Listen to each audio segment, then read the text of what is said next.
বিজেপির হার নিশ্চিত জেনেই অপপ্রচার চালাচ্ছে। পূর্ব বর্ধমানের সাংবাদিক বৈঠকে এমনটাই বললেন জেলা তৃণমূল কংগ্রেসের সভাপতি। লোকসভা নির্বাচনের আগে বাংলার ভোট রক্ষা অভিযানকে কেন্দ্র করে বৃহস্পতিবার পূর্ব বর্ধমান জেলার শহর বর্ধমানে সাংবাদিক বৈঠক করল জেলা তৃণমূল কংগ্রেস। বৈঠকে উপস্থিত ছিলেন পূর্ব বর্ধমান জেলা তৃণমূল কংগ্রেসের সভাপতি রবীন্দ্রনাথ চট্টোপাধ্যায়, রাজ্যের মন্ত্রী স্বপন দেবনাথ, মন্ত্রী সিদ্দিকুল্লাহ চৌধুরী, রাজ্য আদিবাসী উন্নয়ন পর্ষদের চেয়ারম্যান দেবু টুডু, জেলার একাধিক বিধায়ক এবং অন্যান্য নেতৃত্ববৃন্দ। সাংবাদিক বৈঠকে জেলা তৃণমূলের সভাপতি রবীন্দ্রনাথ চট্টোপাধ্যায় কড়া ভাষায় আক্রমণ করেন বিজেপিকে। তিনি বলেন, বিজেপি জানে এই বাংলায় ওদের হার নিশ্চিত। কি জানিয়েছেন তিনি এদিনের এই সাংবাদিক বৈঠকে, বিস্তারিতভাবে শুনব।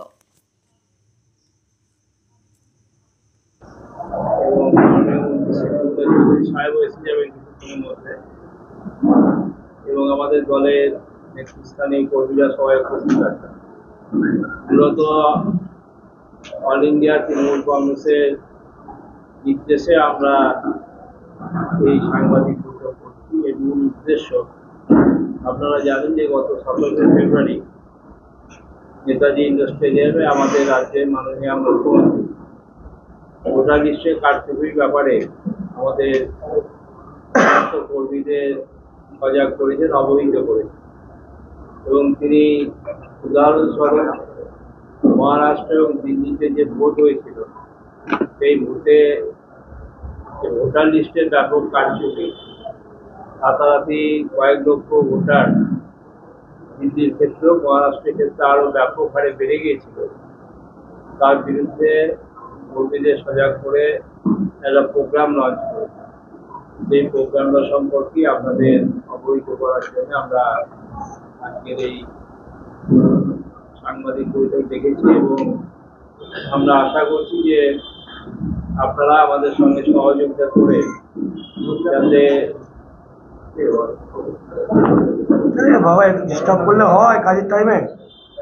যাতে ভালোভাবে হয় সে ব্যাপারে আপনারা আমাদেরকে সহযোগিতা করবেন। আমি এইগুলো করে দেবো নাকি আপনাদের হাতে মূল ইয়েটা হলো, বিষয়টা হলো বাংলার ভোট রক্ষা অভিযান। যেভাবে ভোটে কারচুপি হচ্ছে সেটা থেকে রক্ষা পাওয়ার জন্য তৃণমূল কংগ্রেস যে উদ্যোগ নিয়েছে সেই সম্পর্কে আপনাদের অবহিত করছি। মাননীয় মুখ্যমন্ত্রী মমতা বন্দ্যোপাধ্যায় দূরদর্শী নেতৃত্বে সর্বভারতীয় তৃণমূল কংগ্রেস বাংলার ভোট রক্ষা অভিযান শুরু করেছে। রাজ্য জুড়ে বুথ ভিত্তিক একটি বিস্তারিত যাচাই প্রক্রিয়া, যার লক্ষ্য হল বাংলার ভোটার তালিকার স্বচ্ছতা ও সুরক্ষা নিশ্চিত করা।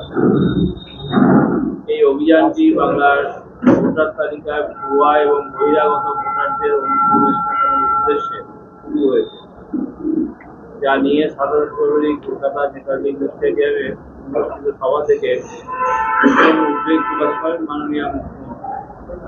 মাননীয় মুখ্যমন্ত্রী মমতা বন্দ্যোপাধ্যায় ফাঁস করে দেন যে কিভাবে নির্বাচন কমিশনের সহায়তায় হরিয়ানা ও গুজরাট থেকে ভুয়া ভোটারদের নাম বাংলার ভোটার তালিকায় যোগ করা হয়েছে।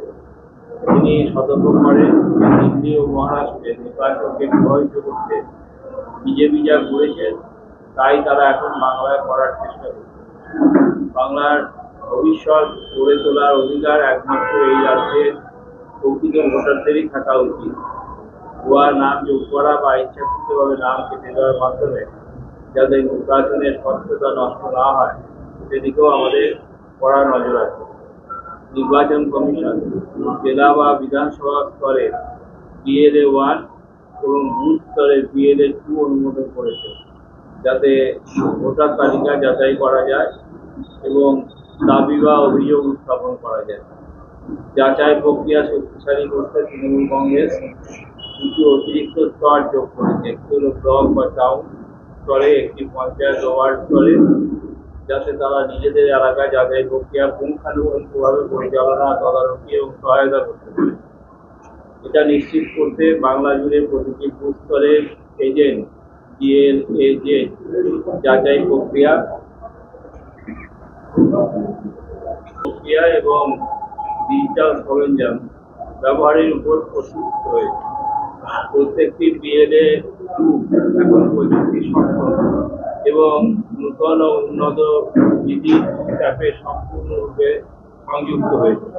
যাচাই প্রক্রিয়া ডিজিটাল মাধ্যমে পরিচালিত হচ্ছে, যা তৃণমূল কংগ্রেসের স্বচ্ছ, সরাসরি এবং অ্যাপ ভিত্তিক ক্যাম্পের বাস্তবায়নের বৃহত্তর লক্ষ্যকে সামনে রেখে একটি নূতন দিগন্ত উন্মোচন করেছে। এই অভিযান বাংলার প্রতিটি জেলার প্রতিটি বুথে পরিচালিত হবে, যেখানে হাজার হাজার প্রশিক্ষিত তৃণমূল স্তরের কর্মী সরাসরি কাজ করবে।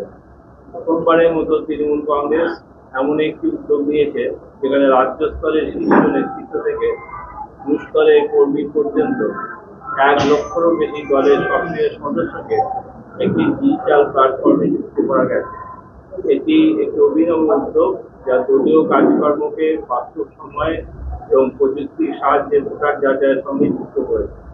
সাম্প্রতিক ঘটনাবলীতে আমরা দেখেছি যে দিল্লি ও মহারাষ্ট্রের নির্বাচনের আগে কিভাবে ভুয়া ভোটারদের তালিকায় যোগ করা হয়েছে। প্রতিটি ভুয়া সংযোজন বা ভুলভাবে নাম বাদ দেওয়া আমাদের গণতন্ত্রের ভিতকে দুর্বল করে, আর বাংলায় আমরা তার বিরুদ্ধে বন্ধ করি না। এ কারণেই এই অভিযান সারা বছর চলবে। 2026 সালের বিধানসভা নির্বাচনের আগে পর্যন্ত যাতে প্রতিটি সন্দেহজনক সংযোজন বা বাতিল করা নাম চিহ্নিত করে তার দ্রুততার সাথে সংশোধন করা যায়। যদি কোনো ভোটার বা তাদের পরিচিত কাউকে ভুলভাবে বাদ দেওয়া হয়ে থাকে অথবা কেউ জানেন না যে বহিরাগতরা তালিকায় অন্তর্ভুক্ত হয়েছে, তবে আমরা তা সংশোধন করতে প্রস্তুত আছি।